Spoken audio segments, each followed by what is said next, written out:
नमस्ते दोस्तों, मैं अरविंद अपने YouTube चैनल त्रिशूल के इस नए वीडियो में आप सभी का स्वागत करता हूं। और आगे बढ़ने से पहले मैं आप लोगों से निवेदन करता हूं, यदि अभी तक आप लोग हमारे चैनल को सब्सक्राइब नहीं किए हैं तो कृपया सब्सक्राइब कर दीजिए और साथ ही साथ बेल आइकन को भी दबा दीजिए, जिससे जब भी मैं कोई नया वीडियो अपलोड करूँ तो उसका नोटिफिकेशन आप लोगों तक पहुँचे। और आज हम इस वीडियो में बात करेंगे प्राण प्रतिष्ठा के बारे में।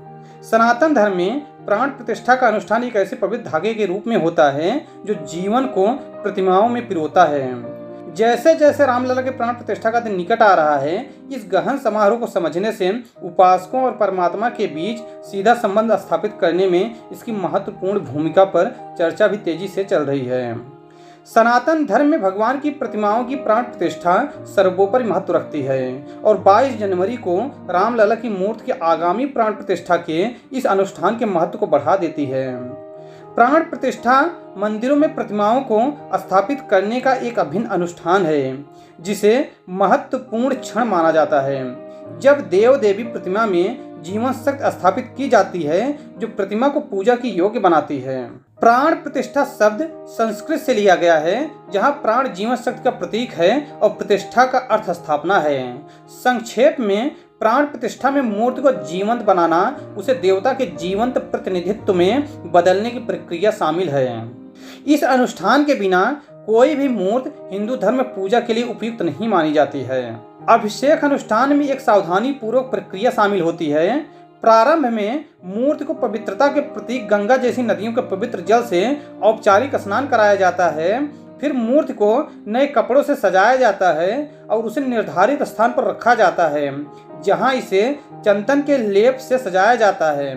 अभिषेक स्वयं बीज मंत्रों के जाप के माध्यम से होता है, जो एक ऐसा आह्वान होता है जो मूर्ति को दिव्य और जीवन शक्ति से भर देता है।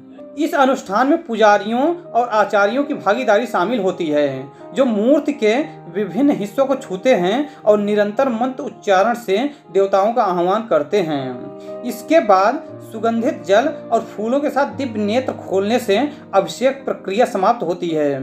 इसके बाद आरती की जाती है और भक्तों के बीच प्रसाद वितरित किया जाता है। इसके बाद ही यह पवित्र समारोह पूर्ण होता है। मूर्ति पूजा के लिए प्राण प्रतिष्ठा को आवश्यक शर्त माना जाता है।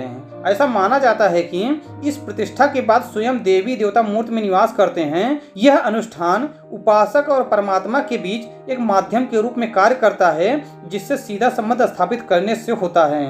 हालांकि अनुष्ठान के शुभ परिणाम प्राप्त करने के लिए शुभ समय का पालन अनिवार्य है। हालांकि प्राण प्रतिष्ठा के दौरान स्थापित दिव्य संबंध को बनाए रखने के लिए लगातार दैनिक पूजा आवश्यक मानी जाती है। हिंदू धर्म में प्राण प्रतिष्ठा के बाद प्रतिमाओं की उपेक्षा करना अपमानजनक माना जाता है। प्रतिमाओं को उचित रूप से बनाए रखने के लिए उचित अनुष्ठानों और प्रक्रियाओं का पालन किया जाना चाहिए। माना जाता है कि यदि देवी देवताओं की ओर ध्यान नहीं दिया गया तो वे नाराजगी व्यक्त करते हैं और दैवी प्रतिशोध का आह्वान भी कर सकते हैं। उदाहरण के लिए भैरव और देवी काली जैसी प्रतिमाओं के अनुष्ठानों का पालन करने में विफल रहने पर उनका क्रोध भड़क सकता है। हिंदू धर्म ग्रंथों के अनुसार मंदिर या घर में मूर्ति का मुख हमेशा पूर्व दिशा की ओर होना चाहिए। माना जाता है कि पूर्व दिशा में सकारात्मक ऊर्जा होती है और माना जाता है कि इस दिशा की ओर मुंह करके रखी गई प्रतिमाओं को दैवी आशीर्वाद प्राप्त होता है। प्रतिमाओं के रणनीतिक स्थान को सकारात्मक शक्तियों का दोहन करने और ब्रह्मांडीय ऊर्जाओं के साथ संरेखित करने के एक तरीके के रूप में देखा जाता है। हिंदू परंपराओं के पालन में देवता की प्रतिमाओं की दिन में 5 बार पूजा की जानी चाहिए। अनुष्ठान ब्रह्म मुहूर्त के दौरान सूर्योदय से पहले शुरू होता है और सूर्यास्त से ठीक पहले समाप्त होता है। इस नियमित पूजा को प्राण प्रतिष्ठा के दौरान स्थापित दिव्य संबंध को बनाए रखने के साधन के रूप में देखा जाता है। जैसे जैसे 22 जनवरी को रामलला की मूर्ति की प्राण प्रतिष्ठा नजदीक आ रही है, भक्त इस पवित्र अनुष्ठान की परिणति को देखने की तैयारी कर रहे हैं। प्राण प्रतिष्ठा अपनी जटिल प्रक्रियाओं और गहन प्रतीकवाद के साथ हिंदू धर्म में भक्त की गहराई को रेखांकित करती है और उपासक और परमात्मा के बीच शाश्वत संबंध स्थापित करता है। तो दोस्तों, आज के वीडियो में बस इतना ही। अगर आपको हमारा यह वीडियो पसंद आया है तो कृपया लाइक कीजिए और ज़्यादा से ज़्यादा शेयर कीजिए। धन्यवाद।